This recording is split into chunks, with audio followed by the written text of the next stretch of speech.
And I saw some posting from Facebook that really touches my heart. There's a mother posted a school bag and a new shoe, and they said, Alhamdulillah, I'm able to give my kids a new shoe and a new bag this season because of the rezeki from social distribution. So I thought, hey, it meant so much for a housewife in a rural area, that additional disposal income to help the husband. Right? I told husband, he said, hey, look, I think we need to do more of this, right? Yeah.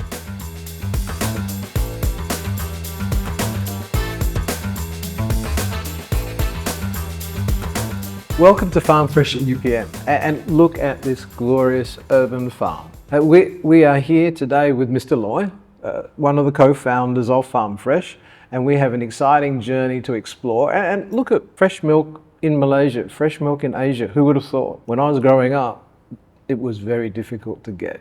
And thanks to Mr. Loy, we can now get it in our supermarkets. Loy, welcome. And thank you for taking time with us today. It's a really exciting journey. Now, well, let's have a few icebreaker questions. Tea or coffee? I want coffee. Would you perhaps put milk in it? Or? Of course, without fail, I need a cappuccino. Now, is it going to be from your cows or is it going to be soy? No, it will be from my cow, or from the lovely ladies there. What is the one place you've always wanted to visit and why? I think visiting the farm is almost like my very routine work, and that's one place that I truly enjoy my day. Whenever I have a chance to be at a farm, right? Big pasture, big land, a lot of reservoir, waters, lakes and things like that. I think, and then of course, a lot of dairy cows around, you know, that is probably one of the best day that you want to spend time with. Yeah. Now, a tricky question. How would you describe your job to a 5-year-old? Okay. I think I would tell the boys that, you know, uncle is the dairy farmer, and I'm responsible to grow you up tall and healthy. And these are all the cows that you see at the back here is my daily job, right? Yeah. A rainy day, how would you spend it?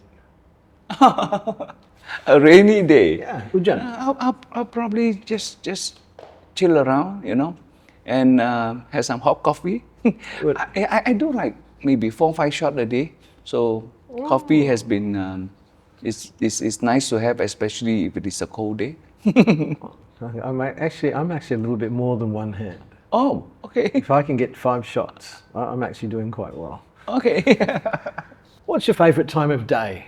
Favorite time of the day, I think most probably in the evening, whereby I'm a bit more chill, you know, get some of friends or some of my team together and have some drink and chat. That was probably, I felt that's a productive time for me when, you know, because during the day there's a lot of interruption, so it's hard to actually, you know, have some brainstorming or session. Yeah. What's a hobby you've always wanted to do but haven't picked up yet? So I think I used to play golf a bit. Then I think 97, 98 financial crisis, I actually hang my club.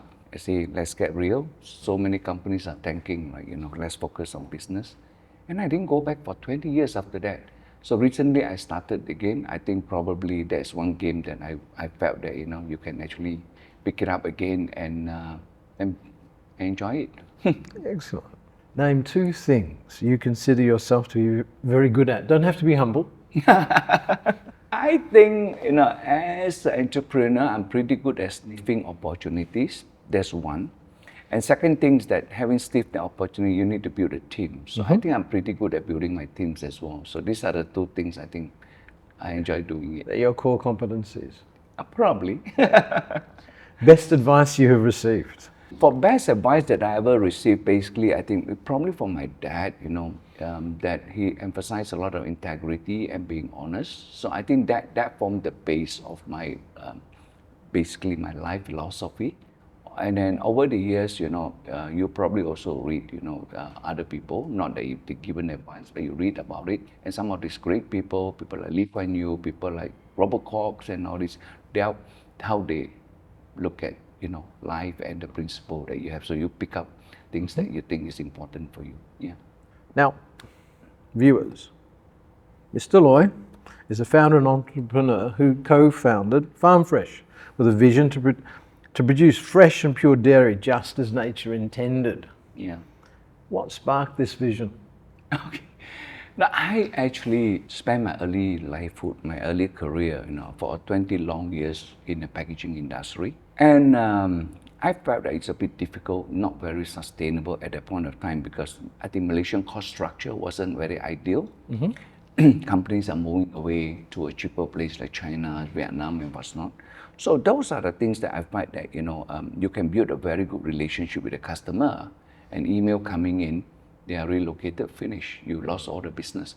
So over the years, I always wanted to do come to a mind that I wanted to go into agriculture, food production, something that I underestimated a little bit the difficulties of it, going into food production. And that's how I set up my journey, that I wanted to do a business whereby day in, day out, once you have the customers, they're always there. So an evergreen business. So that is where, after 20 years, 40 over years old, I make a big career change. A lot of people think I'm having air in my brain or something like that. So that's how we actually started. And from agriculture, we do a few things. We have livestock, we have fruit orchard, and then we also have fish and things like that. But finally, we goes back to pivot on the dairy product. For that pivot, why dairy? Why cows? Okay. Now, because I actually started with goats, with goat's okay. milk. Yeah. Oh, yeah. Yeah, very niche. That's how a small little cute animals, beautiful goats, right? But unfortunately, the markets are very niche and very small. Not many people can use to that kind of, they call it goaty smell. So from there, we begin to realize that, hey, go to the supermarket, you realize that there's a lot of this milk up there is not even fresh milk, right? It's all reconstituted. So we think that, hey, there could be an opportunity, and because it's of a scale. So what we did is that from there on, we actually, move into the dairy farming. Think a lot of friends are quite skeptical, or even my family members were quite skeptical because there's so many brands out there, right? And for such a long time. But I'm convinced because it tastes very different. The fresh milk is just way better than. So you have a good product. So basically that's how we think that, it's a matter of time. We will slowly get the Malaysian to get used to it, that you have a better choice today, right? Yeah.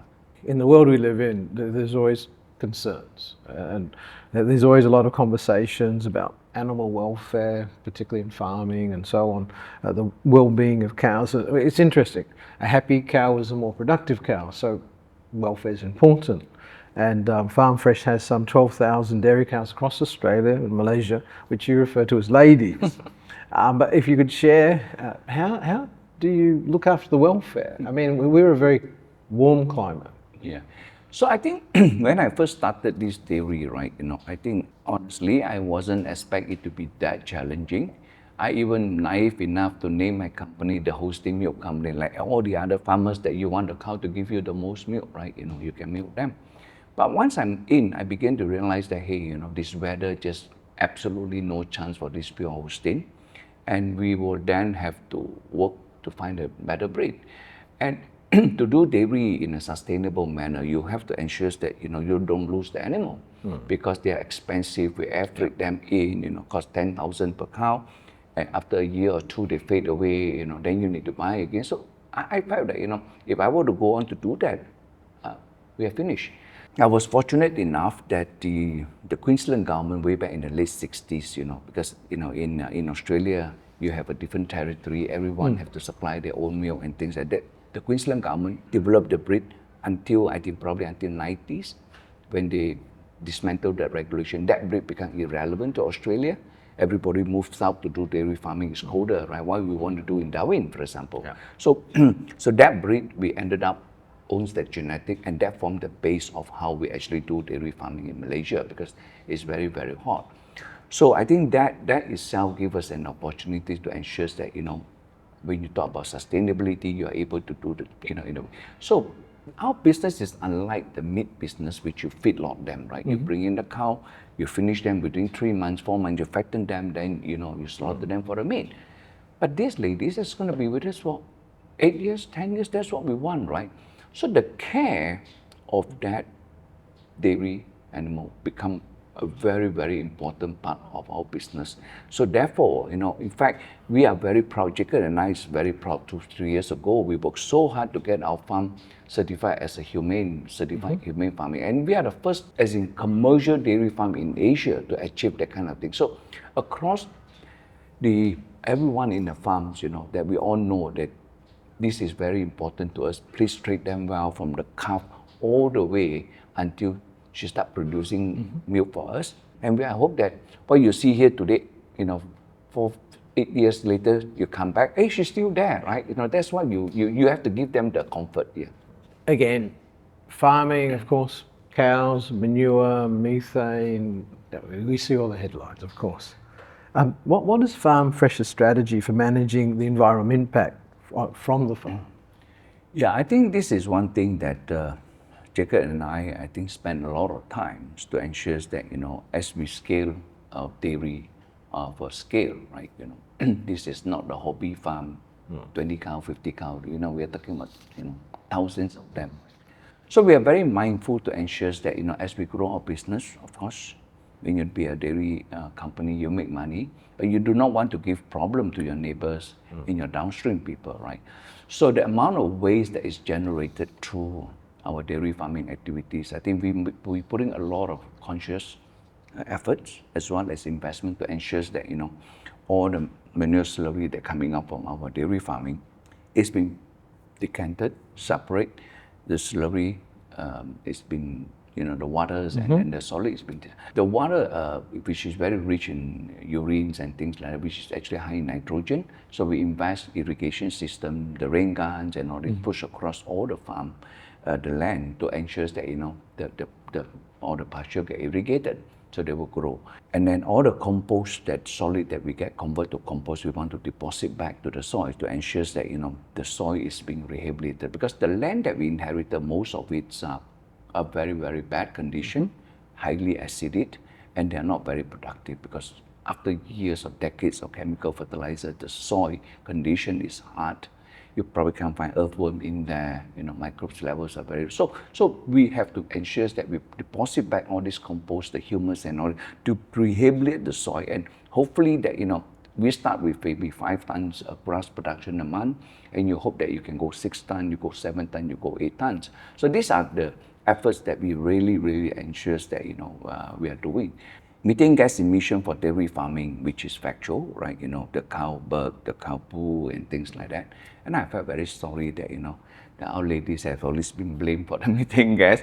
I think we are mindful of that, but we also continue to invest. Like, for example, right, we invest on a biogas digester, which is a huge investment in Muazzam Shah. We already get our operation up and running. We continue to fine tuning to optimize the gas that we can do. So with that biogas investment, we can reduce maybe about 9,600 tons of CO2 a year, and that gas being converted can fire our boiler. Our boiler now is running on fossil fuel diesel. So I think I probably can reduce about 600,000-700,000 liters of fossil fuel. So it's a very conscious effort, that we continue to do, right? Yeah. As we started our conversation, you mentioned the pivot was because you wanted longevity, you wanted relationship with customers, consumers. So you built distribution, you built a brand, and you're a trusted brand. How does Farm Fresh maintain the safety of its products? Now, I think when I first started this, right, the one pillar that, the core value of Farm Fresh is very, very important. I truly felt the hearts are burdened, that in the sense that, that whatever food that you wanted to produce, the well-being of the customer is the center of our operation. So it's not just talk about it, right? This is something that you really have to have the passion, that you have to truly believe it. I remember when I first started, I would try to avoid preservative. I don't believe it. Why would you want to put preservative into some of the product, right? And then the coloring, right? And what is coloring added into the flavor milk is nothing but to attract the kids. What health benefit does it bring to the kids, right? So when I remember, we were the first company to come up with our yogurt drink without color, and the market was just, hey, why your strawberry doesn't look pink? Why your apple flavor doesn't look green, right? So I said, look, apple, is it green if you cut the flesh? It's just white, but why does it look green? So I said, please stop it, all these things. So I think that's how we actually started our journey. And over the years, I think the team, everyone know that this is our core value, right? How, we wanted to deliver very, very wholesome food to our customer from our dairy cow. Cows produce some very, very wholesome natural food. So why do you want to mess up with it? Just give them what as it is. So I think that over the years have built a lot of trust from the Malaysian customer, word of mouth and things like that. So we are glad that today, that we are for fresh category we're number one. We won 3 times Putra Platinum Award. This is not an award that you use money to buy, voted by 25,000 Malaysian public. And we kind of felt good about it because at least the efforts that we put in Malaysian actually validated it for us, that they love us. Well, that's great. Yeah. Now, research and development is important in the dairy industry. One, not just for maximising milk production and products, but also ensuring the health of your cows and building sustainability practice over time. Could you share some of the key milestones that Farm Fresh has achieved through its research and development efforts? Yeah, I think in terms of the R&D section, in terms of innovation, Farm Fresh has actually come up with a lot of product, right? A lot of product over the years. We started with just white milk, and then the chocolate milk, and then the Kruma milk, for example. We literally created a category out of it, And as me and I remember that, that we wanted to come up with Kruma milk, as in with Kruma extract, not Kruma flavor, right? As in real extract that we brought in from Middle East. We tried, was quite good for Ramadan. Yeah. And we thought, okay, let's do a seasonal offer, get ready 100,000 bottles to last through. And the thing just went bunker. It goes so viral, and after less than a week plus, we are out of stock. So that was the experience. We taught us that that there was a product that we have created, and then over the years, and then a lot of mothers, drink it, feel that hey, I get more milk out of it, the lactating mothers. So Kruma was a very, very good, like a superfood, right? So that's how we actually do it, not by flavor, not by coloring, but with the real stuff. So I think over the years we have created quite a number of categories that we are proud of. Yeah. FMCG, very competitive space. Always, you're fighting for shelf space, I'm sure. You're fighting for your consumers to continue to be with you. How do you ensure marketing materials do not mislead your customers? As I say, FMCGs are highly competitive, and you are up against people that is here for a century old, 60, 70 years old. It's not going to be easy, right? The amount of informations, the amount of marketing spend, how they curate, their brand and the perception of their brand and things like that. So that is not going to be an easy thing. A young company like us, small, I think I felt that it's not going to be an easy task, but you've got to have that kind of tenacity and conviction to ensure that you continue to believe what you're doing. So from labeling standpoint, for example, why are we doing this place is actually for mom-to-mom club. We wanted to develop mom-to-mom club, drive, having a high tea with the mom, bringing them in, share with them about children nutrition, bringing nutrition to share, teach them about labeling, how you should read a label. What is called sugar? There are 100 types of sugar out there, right? When they say no sucrose, doesn't mean that there's no sugar inside. Just that don't have the particular. So the regulations are easily circumvented, right? Yeah. So I think this is something that I find that a lot of product that we see sometimes in the market, in my view, it's really bad for the kids because it is so. I mean, like maltodextrin, right? Yeah. The GI index is so high that when the kid take, they just go hyper, right? So the amount of product inside there because of this ingredient, right? Kids are getting hyperactive, kids are getting rot. You get stunting problem because if you reduce so much of significant amount of the dairy ingredient inside there, where do you get the calcium, right?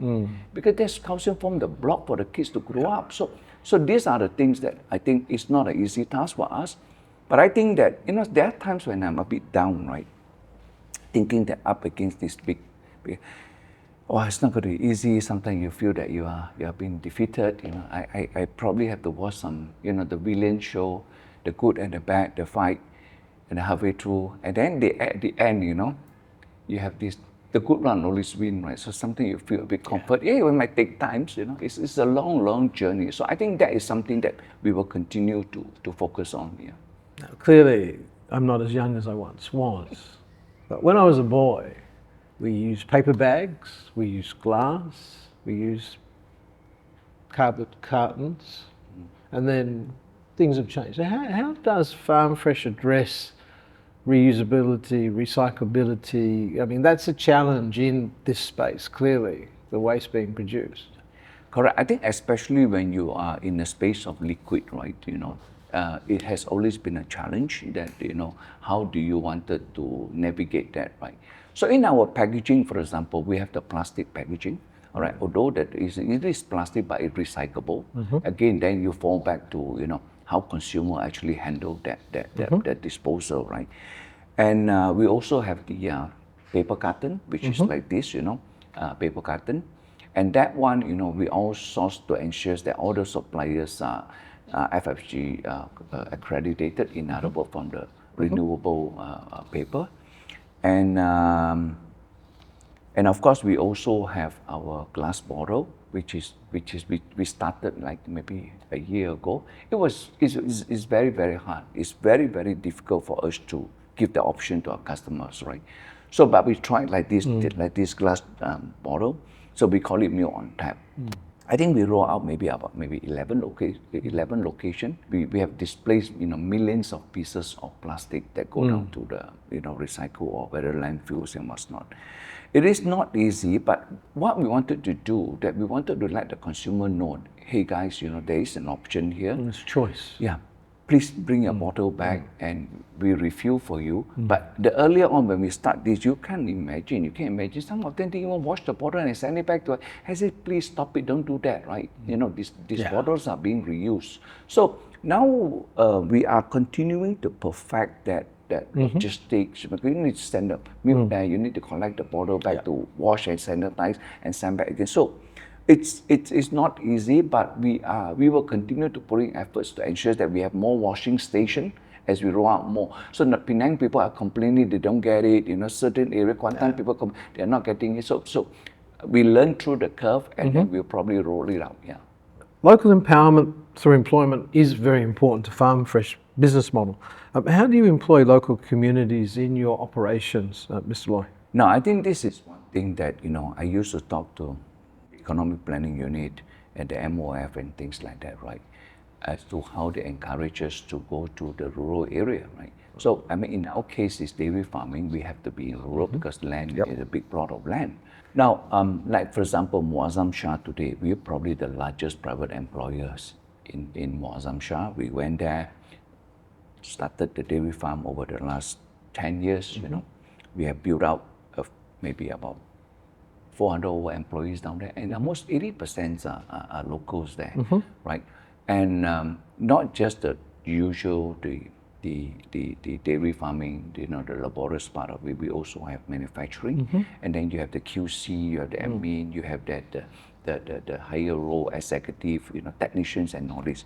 So to make, you know, 3, 4, 5,000 in Muazzam Shah, you have a very comfortable life. You make 3,000 in KL, you will be a paupers, right? So this is where, as I said, to drive that investment to a rural area, it is very important to actually elevate the poor. So I think we are very proud that all our, let's say for example, like Muazzam Shah, even Taiping Selama, that we go over there, we really give a lot of opportunity for the locals that, you know, that as they go through growing with us, they will find a very decent career with us. Yeah.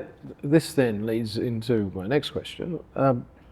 You've got a very unique distribution model that empowers mothers and housewives to become micro entrepreneurs, stockists, and agents for you. So there's empowerment. Perhaps what inspired you to adopt this strategy? And could you walk us through the process? Okay. Yeah, I think this is something that Azmi and I, we are very passionate about, and we are really proud of it, right? So the backdrop of it was that, you know, when we wanted to do some building of this network, if today, you know, if you wanted to be a distributor with a big FMCG company, right, those national brand, if you don't have a couple of million bank guarantees with them, you don't have 5 or 10 trucks with them, you will never have the opportunity to be a distributor. So as we grow, right, we realize that, you know, there are roles. This was actually started maybe 7, 8 years already by now. It was on chill. It was not easy, and especially our kruma was actually become the lead, you know, where the housewife actually sell within the tamans and things like that in a polyform box. That's how we actually started, and we are very, very measured with that because you need to have the cold chain. Now, then we have the UHT version, which is you don't have to be chilled. So we invest in the UHT space that that enable the distribution to be done without chill. Right?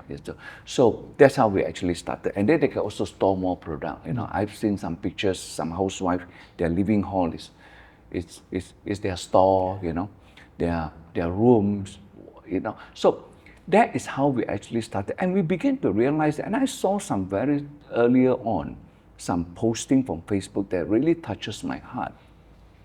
There's a mother posted a school bag and a new shoe, and he said, Alhamdulillah, I'm able to give my kids a new shoe and a new bag this season because of the recipe from Susu distribution. So I thought, hey, look, 800 ringgit, 500 ringgit, 1,000 ringgit, it meant so much for a housewife in a rural area, that additional disposal income to help the husband, right?